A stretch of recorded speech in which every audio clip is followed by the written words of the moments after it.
নামাজীদেরকে জান্নাত দেওয়া হবে। খুব সংক্ষিপ্ত আকারে কথাটা আমি বলে দিয়ে যাই। আর যারা নামাজ পড়লো না, নামাজীদেরকে দেখে কটূক্তি করলো, কাউকে নামাজ পড়ার কথা বললেও আবার ডাক দিয়ে বলে, আপনি দেখবেন হুজুর নামাজ না পড়ি কিন্তু কি ঠিক আছে, নামাজ না পড়লাম কিন্তু ওই যে জিনিস ঈমান তা কিন্তু ঠিক আছে হুজুর। এই সমস্ত লোকদের জন্য আল্লাহ বলতেছেন, ও দুনিয়ার মানুষ, যারা নামাজ আদায় করলো, আল্লাহকে ভাগ্যের প্রতীক 4 আঙ্গুল কপাল দিয়া সেজদা দিল, এই সমস্ত মানুষদেরকে আল্লাহ জান্নাত দিবেন।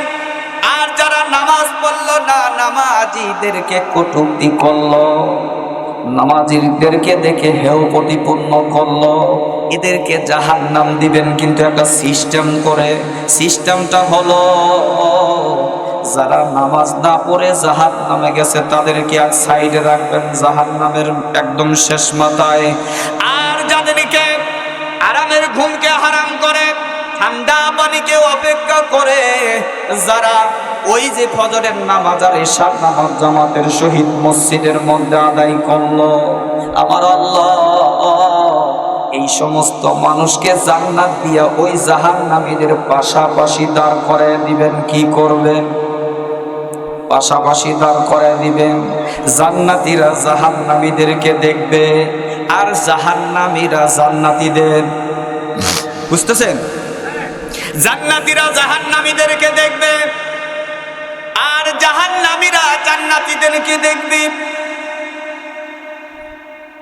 জান্নাতীরা জাহান্নামীদেরকে ডাক দিয়া বলবে, ভাই আজ কেন তোমরা জাহান্নামে, আমরা কেন জান্নাতে?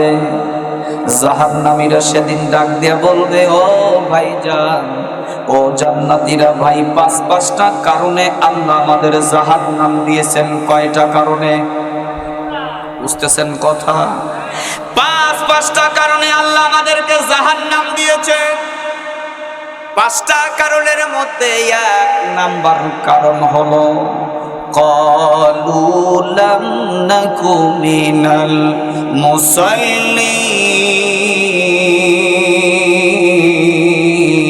মুসাল্লিন। বলুন আল্লাহু আকবার। প্রথম নাম্বার কারণ হলো আমরা নামাজ, প্রথম নাম্বার কারণ হলো আমরা নামাজ। বুঝতেছেন? প্রথম নাম্বার কারণ হলো আমরা নামাজ পড়ি নাই। খালি নামাজ না পড়লেও হয়তো আল্লাহ বলেছেন, বান্দা, একটা হলো হকুল্লাহ আর একটা হলো হকুল ইবাদ। একটা হলো আল্লাহর হক আর একটা হলো বান্দার হক। হক কয়টা? একটা হলো আল্লাহর হক আর একটা হলো বান্দার হক। তুমি বান্দার হক নষ্ট করেছো, বান্দার কাছ থেকে ক্ষমা নিতে হবে। আর আল্লাহর হক কি? নামাজ পড়ি নাই, রোজা করি নাই, হজ করি নাই, যাকাত দেই নাই, পর্দায় থাকি নাই, এগুলো কার হক? ঘুম ধরছে আপনাদের? এগুলো কার হক? আল্লাহর হক মানি নাই, তার কারণে আল্লাহ রাব্বুল আলামিন তার রহমতের দরজা খোলা রেখেছেন। কিসের দরজা খোলা রেখেছেন? যদি শেষ রাত্রিতে 2টা সেজদা দিয়া 2টা চোখের পানি জমিনের মধ্যে নিক্ষেপ করে আল্লাহর কাছে 2টা হাত তুলে কান্না করতে পারো, আল্লাহ জীবনে অন্যায় কম করি নাই, গুনাহ কম করি নাই গো আল্লাহ। ও পৃথিবীর মালিক আল্লাহ, জীবনে অন্যায় কম করি নাই, গুনাহ কম করি নাই। আল্লাহ বুঝতে পেরেছি এগুলো গুনাহ হয়েছে, অন্যায় হয়েছে। আল্লাহ মেহেরবানি করে তুমি তামাম জিন্দেগির গুনাহ মাফ। এমন করে যদি কেউ কান্নাকাটি করে, এমন করে যদি আল্লাহর কাছে কেউ চায়, আল্লাহ বলে চাইতে দেরি কিন্তু দিতে দেরি। একটু জিকির করেন, লা ইলাহা।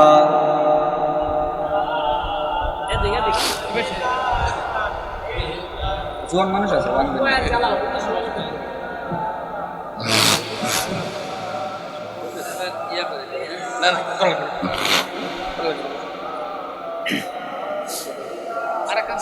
লা ইলাহা ইল্লাল্লাহ, লা ইলাহা ইল্লাল্লাহু ইল্লাল্লাহ,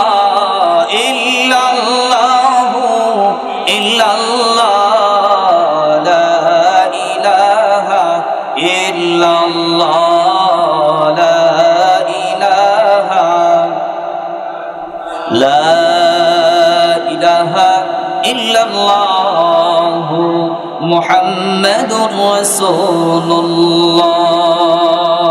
সকলেই বলি সাল্লাল্লাহু। মুসলমান ভাইরা রে আমার, যুবক ভাইরা রে আমার,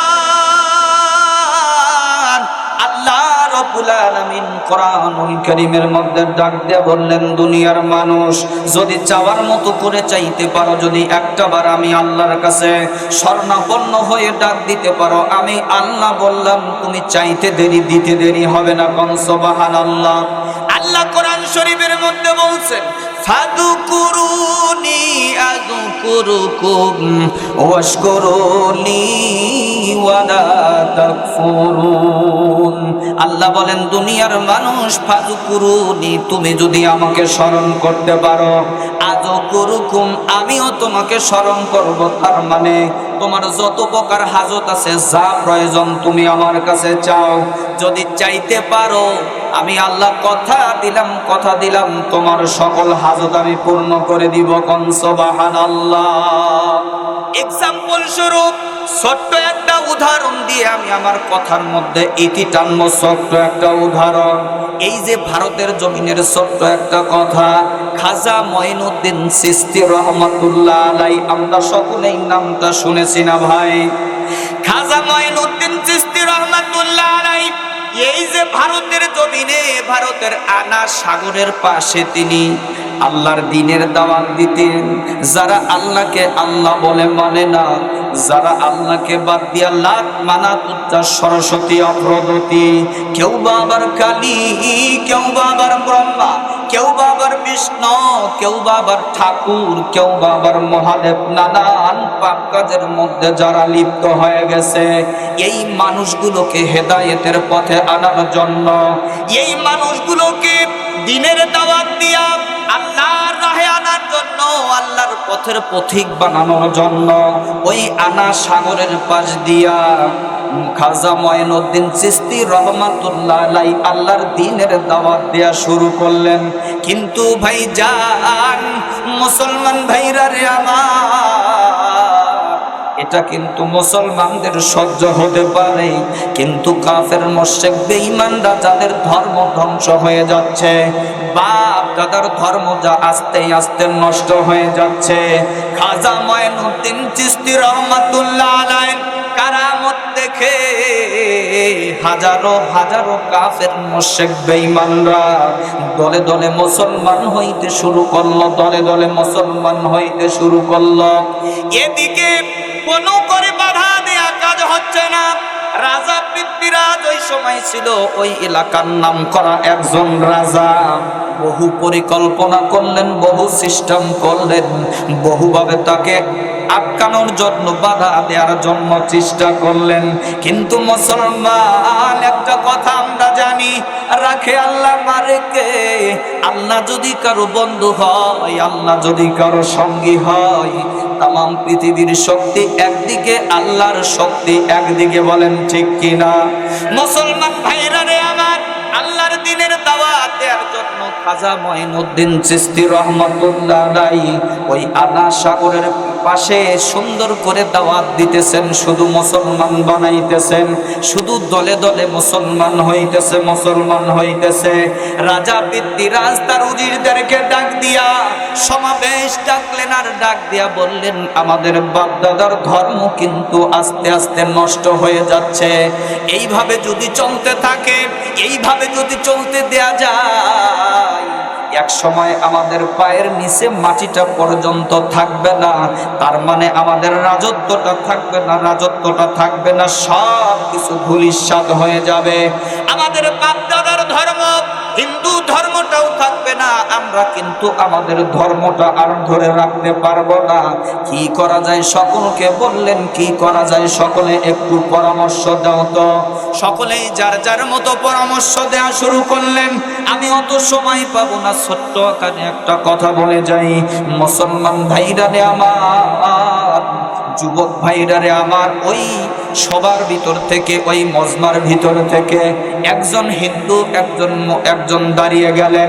দাঁড়িয়ে যাওয়ার পরে ডাক দিয়া বলতেছে, রাজা পৃথ্বীরাজ, আমি একটা বুদ্ধি দিতে পারি, যদি আপনি এই বুদ্ধি অনুযায়ী কাজ করেন, আমার বুদ্ধিটা যদি গ্রহণ করেন, আমার বুদ্ধি অনুযায়ী যদি চলেন, তাহলে ওই লারিয়া বেটা কিছু করতে পারবে না, মুসলমানিত্ব অর্জন করতে পারবে না। ওই লারিয়া বেটা এই জায়গায় আর দিন প্রচার করতে পারবে না, আমাদের ভাইদেরকে আর মুসলমান বানাইতে পারবে, হাজারো চেষ্টা করে পারবে না, পারবে না, পারবে না। যদি আপনি আমার এই বুদ্ধিটা নেন, আমার এই বুদ্ধিটা নিয়ে সেই অনুযায়ী যদি কাজ করেন। রাজা পৃথ্বীরাজ ডাক দিয়া বলল, কি বুদ্ধি? রাজা পৃথ্বীরাজ ডাক দিয়া বলল, কি বুদ্ধি দিবা, কি বুদ্ধি দিবা? এত কৌশল করলাম, এত বুদ্ধি করলাম, এত কৌশল করলাম, কোনো কাজই তো আসলো না, কোনো কিছুই তো কাজে আসলো না। তোমার এমন কি বুদ্ধি, তোমার ভিতরে এমন কি কৌশল রয়ে গেছে, যেটা অনুসরণ করলে আমি পৃথ্বীরাজ সফলতা অর্জন করব? তার মানে খাজা মঈনুদ্দিন চিশতি রহমাতুল্লাহ আলাইহিকে এই এলাকা থেকে দূরীভূত করতে সক্ষম হব। ওই মাজমার মধ্যে থেকে একজন যে দাঁড়িয়েছিলেন, উনি বললেন, এত মানুষের মধ্যে আমি কথাটা বলতে চাই না, কথাটা বলতে চাই না। রাজা পৃথ্বীরাজ ডাক দিয়ে বলে, চলো আমরা গোপন বৈঠকে বসি, গোপন জায়গায় চলে যাই। বলেন তো কোন জায়গায় যাবে? গোপন বৈঠক করবে গোপন শালায়। তার মানে এত মানুষের মধ্যে ওই লাইরে বেটার লোক তো একটা থাকতে পারে না। 10 জন শত্রু থাকলে তার মধ্যে একজন বন্ধু থাকতে পারে কি পারে না? এই চিন্তা করে আল্লাহর বান্দা ওই যে দাঁড়িয়ে ছিল ডাক দিয়া বলল, চলেন গোপন শালায় যায় বুদ্ধিটা আপনারে দেব। এবার গোপন ঘরের মধ্যে গেলেন। রাজা পৃথ্বীরাজ ডাক দিয়া বলে, কি বুদ্ধি? বারবার অন্তরটা যেন কেন জানতে চায়। তাড়াতাড়ি করে বলো, কারণ ওই নাইরে বেটা যতদিন এখানে থাকবে আমাদের বাপ দাদার ধর্ম নষ্ট করে দিবে, ধর্ম নষ্ট করে দিবে। রাজা পৃথ্বীরাজকে ওই আল্লাহর বান্দা ডাক দিয়া বলতেছে, বুদ্ধি হলো এই, মুসলমানরা একটা জায়গায় কাবু, সেটা হলো নারী। কিসে কাবু? একটা জায়গায় কাবু। মুসলমানরা মায়ের জাতকে অত্যন্ত সম্মান আর ইজ্জত করে, করে কি করে না? আল্লাহর নবীর আবির্ভাবের পূর্বে আমরা সকলেই জানি, মহিলাদেরকে যখন অসুস্থ হতেন, মাসিক একটা রোগ যে মহিলাদের আছে, এই পিরিয়ড যখন আসতো, বাড়ি থেকে টেনে হেঁচড়ে বাহিরে বের করে দেওয়া হতো, আমরা সকলেই জানি। কিন্তু মুসলমানিত্ব আসার পরে, আল্লাহর নবীর আবির্ভাবের পরে এই সিস্টেমটা একদম পুরো চেঞ্জ করে দিলেন, পুরো উল্টায়া দিয়া। আল্লাহর পয়গম্বর আখিরি জামানার নবী বললেন, অসুস্থতা আল্লাহর পক্ষ থেকে সেবা করার দায়িত্ব আমাদের। কোন সুবহানাল্লাহ, আরো জোরে বলুন সুবহানাল্লাহ। ওই যে রাজা পৃথ্বীরাজকে বুদ্ধি দিতেছেন, কয় মুসলমানরা একটা জায়গায় কাবু, সেটা হলো মহিলা মানুষ। মহিলা মানুষ দিয়া খাজা মঈনুদ্দিন চিশতি রহমাতুল্লাহ আলাইহিকে হেনস্থা করব। মহিলা মানুষ লাগাইয়া দেয়, তার বিরুদ্ধে বড় ধরনের একটা অপবাদ দেব। অপবাদ দিয়া এই এলাকা থেকে জুতোর মালা গলায় দিয়া নাইরা করে বাইর করে দিব। নাউজুবিল্লাহ। ঘরের মধ্যে পরামর্শ দিল। পৃথ্বীরাজ ডাক দিয়া কয়, এত কৌশল করলাম, এত বুদ্ধি করলাম, কোনোটাই তো কাজে আসে নাই, কোনোটাই তো কাজে আসে নাই। একটু চেষ্টা করে দেখি তো, যদি কাজ হয়। হতেও তো পারে নাকি? হতে পারে না? রাজা পৃথ্বীরাজ ডাক দিয়া বললেন, ঠিক আছে, তোমার বুদ্ধিটা গ্রহণ করব, কিন্তু কি ধরনের মহিলা মানুষ লাগবে বলো তো? আল্লাহর বান্দা ডাক দিয়ে বলতেছেন, হুজুর, মানুষ এদের চোখ তো অত খারাপ না, যে বেশাবে মহিলার কাছে তো যাইবে, একটা ভালো চেহারাওয়ালা মানুষ লাগবে কি লাগবে না? রাজা পৃথ্বীরাজকে ডাক দিয়া বলল, এই হুজুরকে কাবু করতে চাইলে, এই হুজুরকে ওয়াসওয়াসার মধ্যে ফেলতে চাইলে, এই হুজুরকে এলাকার থেকে কলঙ্কিত করে তাড়াইতে চাইলে একটা সুন্দরী মহিলা লাগবে কি লাগবে? রাজা পৃথ্বীরাজ এলাকার মধ্যে ঘোষণা করে দিলেন, আমার এলাকার মধ্যে সবচাইতে সুন্দরী যেই মহিলাটা আমার সামনে নিয়ে আসো। কিন্তু ঘটনাটা কি ভাই, ওই যে আল্লাহ যারে রক্ষা করে কেউ কি তাকে, আল্লাহ যারে রক্ষা করে কেউ কি তাকে মারতে পারে? রাজা পৃথ্বীরাজ ঘোষণা দিয়ে দিলেন এলাকার মধ্যে, খোঁজো সবচাইতে সুন্দরী মহিলাকে। খুঁজতেছে খুঁজতেছে, পুরো এলাকা খুঁজলো। 2 দিন চলে যায়, 3 দিন চলে যায়, 5 দিন চলে যায়, একটা ভালো সুন্দর মহিলা পাওয়া যাচ্ছে। একবারে যায় আল্লাহর বান্দা যিনি বুদ্ধি দিলেন ডাক দিয়া বললেন, হুজুর সব জায়গায় তো খুঁজলাম, খুব একটা ভালো সুন্দরী মহিলা তো চোখের মধ্যে পড়ে না, এবার একটু আপনার বাড়িটা একটু খুঁজে দেখবার চাই। রাজা পৃথ্বীরাজ কয়, আমার বাড়ি ছাড়া কি আর জায়গা পাইলেন না? আল্লাহর বান্দা কয়, সব জায়গায় তো দেখলাম, এবার একটু আপনার বাড়ির মধ্যে ঢুকতে চাই, আপনার বাড়ির যতগুলো মহিলা আছে সবগুলো একটু দেখতে চাই, অনুমতি দেয়। রাজা পৃথ্বীরাজ চিন্তা করলো কি করা যায়, যেহেতু সুন্দরী মহিলা খুঁজে পাওয়া যাচ্ছে না। রাজা পৃথ্বীরাজ অনুমতি দিল, যা আমার বাড়ির মধ্যে খোঁজ নিয়ে আসো। এবার আল্লাহর বান্দা যেই বুদ্ধি দিছিলেন ঘুরে এসে কয়, হুজুর এত সুন্দরী মহিলা আপনার বাড়ির মধ্যে, তা পুরো পৃথিবী খুঁজে আসলাম পাইলাম না। আপনার বাড়ির তো অনেক সুন্দরী একটা মানুষ আছে, একজন মহিলা মানুষ আছে, কে? ডাক দাও তো দেখি। ডাক দেওয়ার পরে পৃথ্বীরাজের সামনে আনার পরে তাকায়া দেখেন, এ অন্য কেউ নয়, অন্য কেউ নয়, এ হলো পৃথ্বীরাজের আদরের দুলালি, আদরের কন্যা সন্তান। আল্লাহর খেলা বোঝা বড় দায়। পুরো এলাকা খুঁজে আসলো, পুরো পৃথিবী খুঁজলো, একটা মহিলাও পছন্দ হলো না যে বুদ্ধি দিল। এবার পৃথ্বীরাজের সন্তানকে পছন্দ করলো। হুজুর এই কন্যাকে দিয়েই সম্ভব। ওই হুজুরকে অসওয়াসা দিয়া, জুতার মালা গলায় দিয়া অপমানিত করে এই এলাকা থেকে বের করে।